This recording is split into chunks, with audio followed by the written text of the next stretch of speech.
from the makers of Divorce for Old Timers.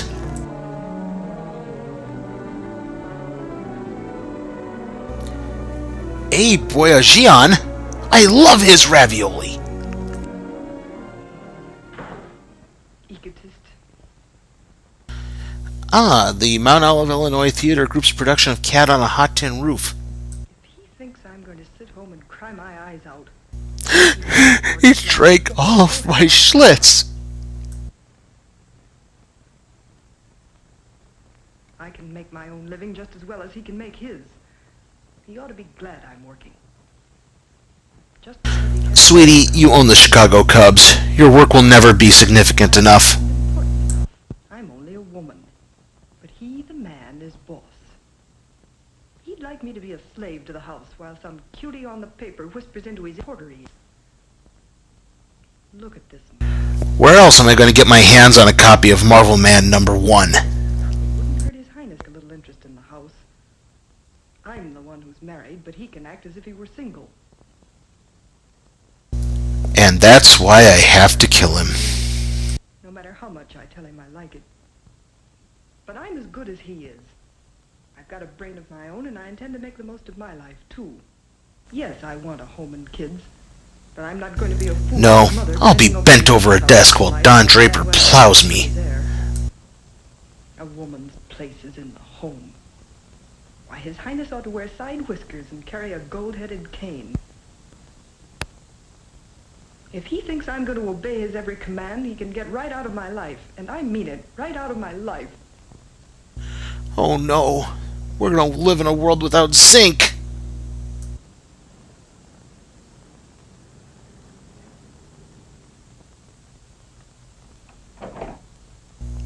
Now I can finally get that plasma screen.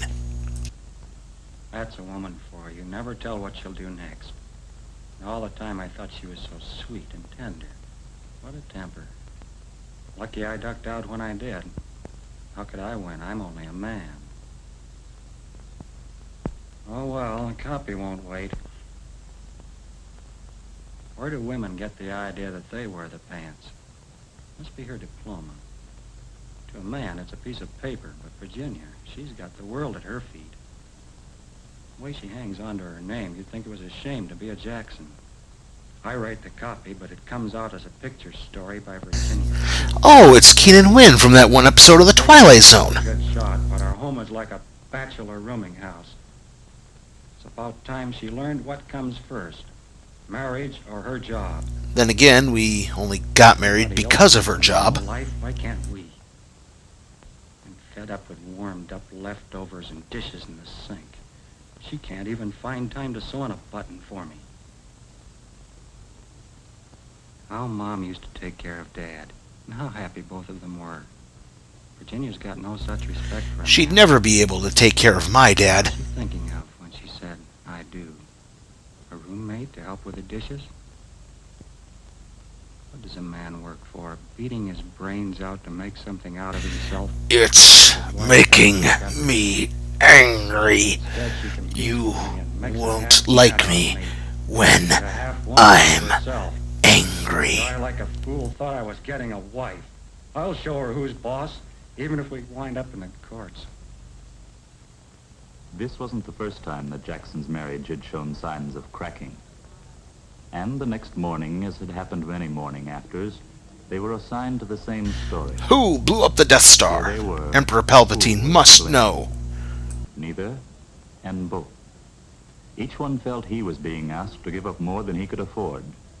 Yet almost without knowing why, they moved toward each other and fumbled for some way of coming closer together. Costing the Bears a chance at the Super Bowl. Let's go someplace and talk, Mike said.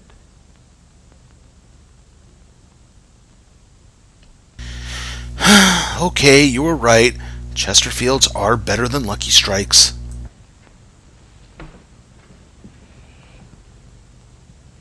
Thank you. This was my last assignment, Mike. Why? What happened? Nothing. I've made up my mind. I'm quitting the job. Are you serious? Mm-hmm. But what would you do? Nothing. And then Stay in I can become Rosemarie. Jenny, I wasn't trying to defeat you. And what was all that yelling about last night? I was a fool. You know, after I cooled off last night, I found I'd been hanging on to a lot of ideas I don't really believe in anymore. Maybe the Earth isn't filled with cream cheese. Puttering in the dark room. Oh, Mike, you don't have to prop me up. No, really. I like a woman who's doing things, Jenny. I didn't marry you so you'd admire me and laugh at my jokes. The only reason I married you was because you put out on the first date. It's about time I accepted you as you really are. Darling, you don't know how much you're saying. It's like getting a wonderful present.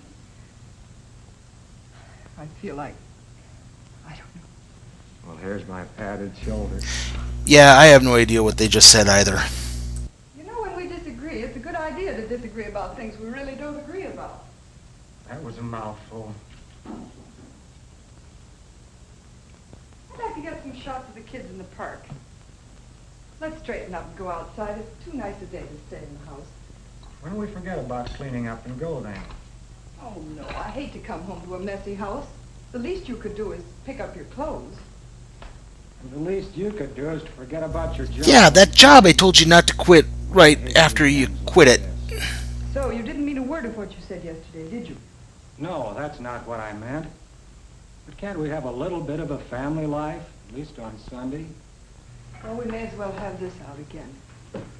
Sure, I want family life. But if I'm to keep up my job, I can't do all the housework myself. You've got to do the It's just that the lumberjacking world is so competitive. Trying to boss me again? Oh, Mike. Okay, Jenny. This is the last time you'll have to tell me. What do you want me to do? That's really their make-up sex alarm. It goes off every time they do it after having a fight. Jenny, you're doing things to me. A year ago, I'd have heard that alarm in my dreams and slept on. I feel good, too. I feel like splurging tonight. It's payday. But we were out only day before yesterday. Every day seems payday to you. One day we go out, the next day you buy a chiffon nightgown.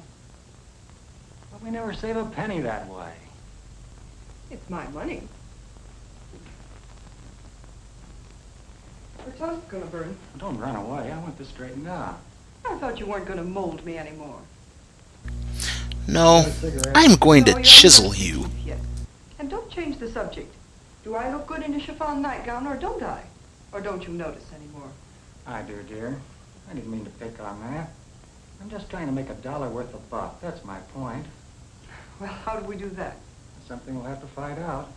Well, I think it's just one of the things we'll have to work out. We could try it after Pilates. You waste as much money as I do, Mike, and you know it. Who, me? You must spend hundreds of dollars a week at Jimmy John's. Fancy lunches and cocktails and things. Oh, that's a business investment. You mean an alibi, don't you? All right, so I've got no head for money. Oh, now don't get cross. I'm not trying to start an argument. From now on, why don't we both write down every cent we spend? That won't help. We'll just spend it anyway. Well, that will help. You know you're addicted to Oh, socks. that would depress me, Mike. I feel like it depended on an allowance. That's the only thing that'll make a marriage like ours work. What about love? Doesn't that come first? Of course. Love is worth approximately $6.27. On a balanced budget. And then Edward took Jacob into his masculine embrace. There you are. We've still got $40 of our week's pay left. Mind you, that's after all bills are paid. Doctor, your allowance and mine, everything taken care of. Now what are we going to do with all this money? We're going to invest it in Pan Am Airways. That's a no-miss. All right. I like this part of it. Go ahead, just splurge. I'll write mine down, too. Let's see. Rolleiflex, fur jacket, some new china. Hey, this is fun. Robert Redford. Wait a minute. We wanted a vacation. We must save something for a vacation. Yes, I need a vacation, too. Oh, I see. You mean... I've always wanted to see Dollywood. And Jenny, another thing, remember? A house and a kid. kids. And a car? We've got to start saving. And all that out of 40 bucks? A week. Come on, it's the 1950s. $20 could get you a house, a kid, and a monkey. Look, if I cut down on cigarettes, on cabs, I bring in another $10. Well, that's $500 a year. Let me see the food budget. If we eat home 2 more days a week. And look, that fur jacket can wait too. Baby, you catch on quick. It's fun to make money like this. We should be millionaires by Labor Day. It's 60 instead of 40 a week now. Well, that's wonderful. Mike, you're wonderful. Where would I be without you?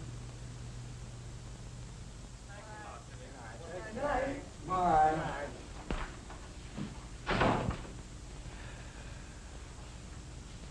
Well, there goes the budget. It's your idea.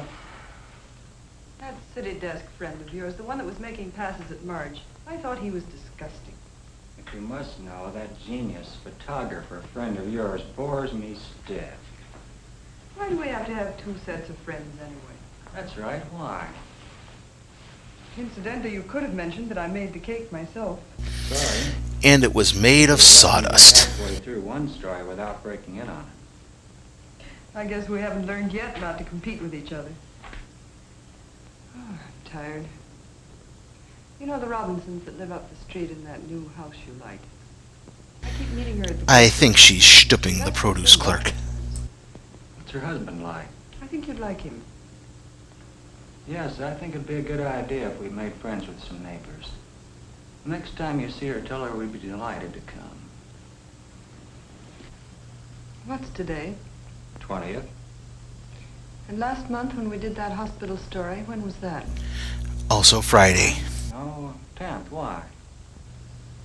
I think you better take me to the doctor tomorrow. Moron, we were supposed to buy a house first, then have the kid. It's 7 years now since the Jacksons decided to work at their marriage. It's no It coincidence, failed perhaps, miserably. For the last 7 years, the marriage has worked for them. Not perfectly, of course, but well enough. They were tough years, too, full of crises. Then but all Flashpoint along happened the and the universe was Jacksons took them rebooted. in stride. Mike has won his promotion by hard work, the same way he has made himself a happy home. A little luck, but mostly sweat and tears. There have been 2 additions to the family. Tom is 7 and a budding Tarzan. Mike gets a kick out of seeing young A muscles. very disturbing kick. Nearly remember when he was 7 himself. So long, fella. Be seeing you. They get along pretty well, these male Jacksons. With themselves and with their womenfolk. Hello, Mike. Thanks for bringing those things. The couple still need kid gloves from time to time, but they figured out ways to handle ticklish situations. So, Virginia, they no tell him handcuffs? to means, take it easy. I need tender love and care tonight. And Mike's got his own danger signals. His spinning hat says it's one of those days when a fella needs a friend. I see you had a hard day. Not so hard that a warm greeting can't help a little. Let me finish this. I'll be with you in a minute. And even now, Can't you teach Tom to keep his junk out of the way? That's it. I'm Why don't you filing know for where a you're divorce. going? Tom's part of this family, too, you know. But he has to learn to keep order someday. Well, he will. But losing your temper won't do it. but nowadays such scenes don't end with one of them sulking. Their relationship isn't brittle, always at the cracking point like it used to be. Mike isn't troubled by the fact that Virginia still has her own work to do once in a while. They've long since stopped worrying about who's breadwinner and who's housemaker. Mike's Now family is they much only more worry about flexible. whose She baby this discovers is. her wet baby loves whoever changes her, male or female. Dinner's almost ready. Come any time. It'll be awfully simple. He learned his techniques when Tom was an infant, and he's mighty proud of his tender touch. Why not? Some guys boast of their sensitivity to the feel of a fishing line. Mike thinks handling a prima donna is even trickier. Home life at the That's why Jacksons, he like works most for of Lady them, Gaga. is a curious jumble of interests and needs. To make it everybody's family table takes a lot of doing. Mike and Virginia have learned they can make it theirs by being aware of everybody else's wants. By taking time out for the others, they make time for themselves. These days, Virginia is proud of Mike's success. They're not competing anymore. She's now in the AFC South. Why should they? Budgets and careers and differences of personalities don't have to mean trouble. It's a good deal for both, this partnership without a boss. The fruits That's of why we think they're a commies. little noisy, but mighty sweet.